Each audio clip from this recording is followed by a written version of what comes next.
Hey guys, welcome back to another video today. Welcome back to the Literal TV YouTube channel. Today, we're talking about something quite controversial, and no, not that I believe Aaron should have won Big Brother 15. It's about more so an opinion that I have about a season as a whole, and a season that I think is very underrated. So today we're going to be talking about Big Brother 19, one of the most hated seasons of the show. Here we have. I think a lot of people give Big Brother 19 hate because it's cool to hate it, and I get it, I get why people hate it, but I don't agree with those opinions.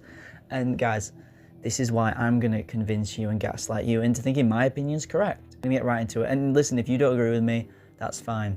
Not everyone's gonna. Also, before we get into it, I did want to talk to you guys. We are currently working on a project for this YouTube channel where we want to host a live game of a social strategy game, where we're going to edit it into 5 or 6 episodes. We're going to have 10 people, January 18th. There's more info in the description, but I don't want to go on about it too long. It's going to be a really cool concept though.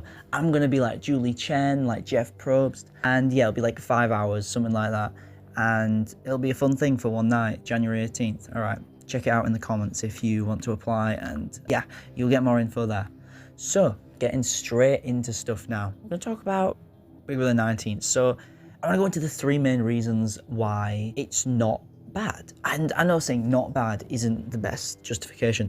Okay, it's a great season. Do you want me to say that? This is a season that has consistent storylines. I was going to say attractive women. Yeah, there's attractive women on there. There's attractive women on there. And also, my favourite house guest of all time. So, we'll get into that.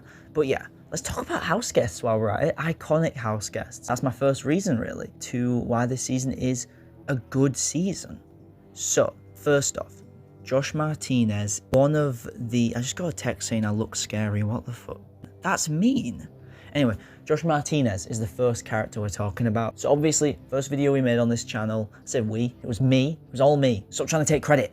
It was Josh Martinez, Big Brother 19 winner anyway. He was on the logo for the freakiest Big Brother season ever. And Josh, honestly, is a big reality TV name now after Big Brother 19, but really, he's just a walking meme, especially on this season. He brings the drama though, and he's a main character who won. Main characters haven't won every season. You know, you look at some of these other seasons, you think, Big Brother 26, Chelsea wasn't like the main character of the pre-jury. Amazing player, I will say that. Jag was, oh my god, Jag was not a main character in the pre-jury, but that pre-jury was carried by Izzy and Hisam. So, and there are other people, I'm not hating on everyone. Big Brother 24, you know, to get into other recent seasons, a main character won. But a lot of the times that doesn't happen, and that's a problem. But he's a very unique winner, and I think a lot of people think, oh, I want the best player to win. I did want the best player to win on this season, but hear me out, right? Hear me out. You are never going to get another winner like Josh Martinez. Anyway, moving on. We have Paul Ibrahimian, who goes by he and they, I believe. I'm just going to use both in this video. Believe it or not, I am woke. So, honestly, I think there's an argument to be made that Paul is the greatest Big Brother player of all time. I know. But listen. I know people say, oh, jury management. Listen, all I'm going to say, people don't say that about Dan. They got the same amount of votes in both their seasons. They got 8 combined. And Dan got 7 in one of those. He got 4 in each, Paul. Like, they have an amazing, like, way of pulling people in and manipulating them. You know, listen, this is the Paul Defense Club, but we're not just going to talk about Paul here. The lack of self-awareness from Paul, though, at times really made for some iconic moves that were really good TV, like the Christmas winning the running race despite not having a proper leg. Well, she had a leg. She's not like fucking the guy from Forrest Gump. But yeah, basically, just some really fun moves here. I think also, a lot of the times, he would blindside people, and they wouldn't expect Paul to just blindside them. They'd all be going out, though. And now the goodbye messages were obviously like, in them, Paul would be quite, you know, they'd kind of hide the truth a bit. And I don't mind that. It's a game about lying, and it's, listen, it's manipulative, but that's the way they chose to go about it. This jury was bitter, and yeah, I understand why they were bitter, but these were some evil moves Paul was making, listen. So to not own them can always be a risk, but it was good TV. Listen, I don't care. Try cancel me. I don't care, Gen Z. So, next we're going to talk about some kind of combined pluses in players. We're talking about Cody and Jessica. Now, listen, I do not hate transgenders and support Donald Trump, so I didn't like Cody and Jessica.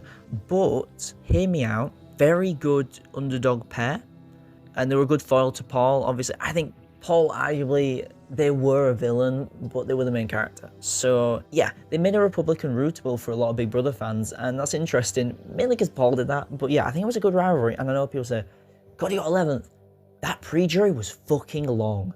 There was so many, first off, bigger cast. Second off, no doubles until jury, I'm pretty sure.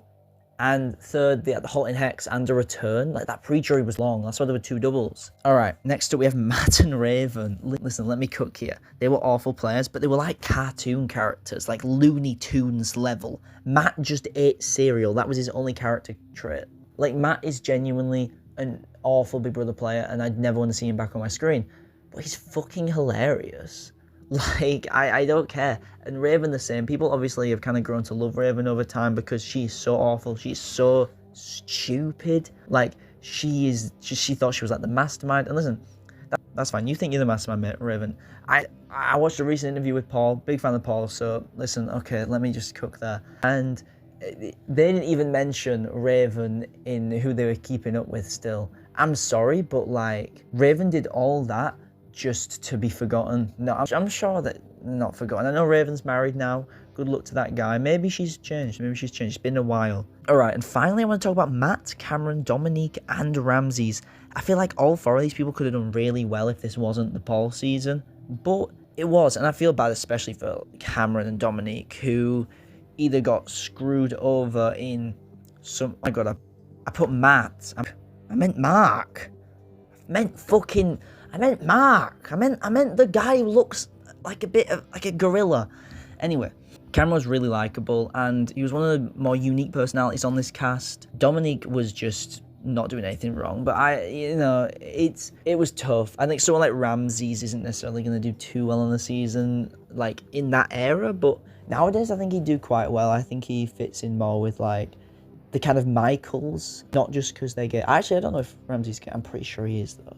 Nothing wrong with that though, I support, don't worry, Ramses. Mark also would have won, like, if he was on Big Brother, like, I don't even know, not 14. Like, Big Brother 13, have Mark there, he wins. Like, something like that. Big Brother 21, oh my God, Mark thrives. Not because it was problematic season, but listen, that might have added to it. Alright, that's the people now. We're going to go on to the drama on this season. So, the Josh versus Mark fight was honestly iconic. Like, I don't like saying iconic a lot because it makes it sound a bit zesty, but it was iconic. Like, that fight was one of the best fights we got on Big Brother in a long time. That took me back to, like, Big Brother 10 and 11 era fighting. Like, that was such a childish fight, but it was so funny. Like, we don't get fights like that in New Era Big Brother. We just don't. Like, Big Brother 26 had some decent fights, and I really appreciated that they brought them back. But 25 was pretty weak on fights. 24 was even weaker. It was just bullying, which isn't entertaining. And 23 was the most fucking boring season ever. And, like, at least 22 did have one big fight. It wasn't really a fun one, though, because it was Christmas, and Christmas ended up getting her way. It's like, I don't know, Christmas is actually on Big Brother 19. In Big Brother 19, also, didn't provide a lot.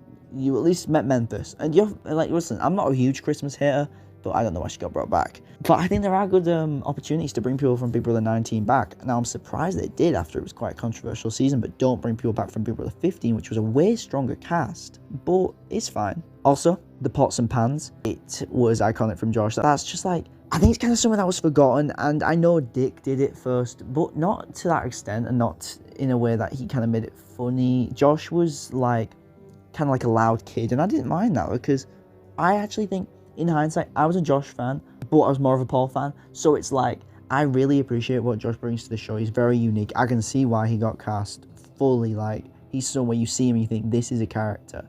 I think Big Brother needs to cast more people like Josh. That's my thing. He's very emotional, and I think people don't like casting emotional people, and not in a way that's like, I don't think this of Josh, but I think they're worried about like mental health things. I understand that. Don't put people in there if they're gonna like have to leave for mental health reasons. But some people that are a bit unhinged, and I don't think Josh is unhinged, but like he's out there, you know what I mean? Like I like Josh, but he's out there. Yeah. So the season was quite problematic in ways, but I think, honestly, I don't agree with all the things that were done, especially by Paul, even though I think It's like, I don't necessarily, but overall, I think, like, if you can look at it as a show product and think of it as a Big Brother season, I do think there were things that weren't great on it. But listen, we're going to get to the last thing now, and that is Paul.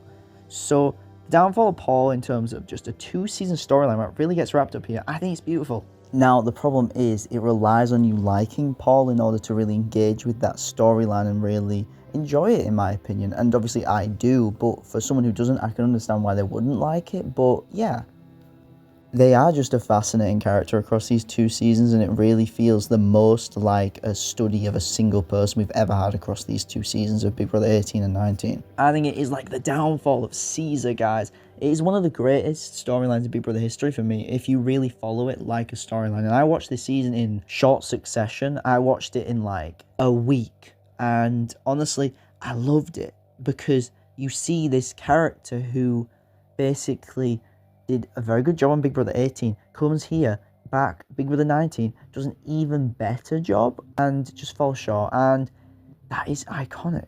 I know it's not a satisfying win because, obviously, let's be real, Paul played the better game, but I'm going to be honest, it's a great storyline. Same shirt, same seat, same vote count. It's crazy. And the fact that Paul was dominating this season, had the most screen time by far. This honestly must be the most percentage of diary rooms someone has ever got on a season, because Paul was Big Brother 19, and I think, honestly, I'm going to say this controversially, played the best game in Big Brother history on Big Brother 19. I know the jury stuff, he still only needed one more vote. So, yeah. Had a great storyline, had the rivalry with Cody, and is one of the biggest villains of the show as well, ever. Like a top 10 villain. I'm not going to say they're one of the biggest. I think there are people like Dick, who you'd see as high, who's been mentioned twice in this video. Like, I just love talking about Dick, I guess. I can't even put anything inappropriate flashed up on the screen because, like, it's YouTube, so I'll get in trouble. Alright, yeah, so honestly, overall, Big Brother 19, I think it's a really good season. And I forgot to mention 2 little things. First off, shout out Kevin. What a fucking angel on this season. Made it far. Didn't win a single comp, but listen, lovely guy. And also, this had the best Big Brother comics of all time. I'm telling you, like, this Big Brother comics was next level. There's a reason it's been in the background this whole video. And I think a lot of people really need to come around to it, guys. Listen, give Big Brother 19 another chance. It has some great drama. There are obviously things that are ugly on this season. There's allegations of riggery from production and stuff, which I'm not going to get into today. And I still think overall it is a good TV product, but I understand. And you just have to watch it knowing it's trashy. And I like trashy reality TV, you know.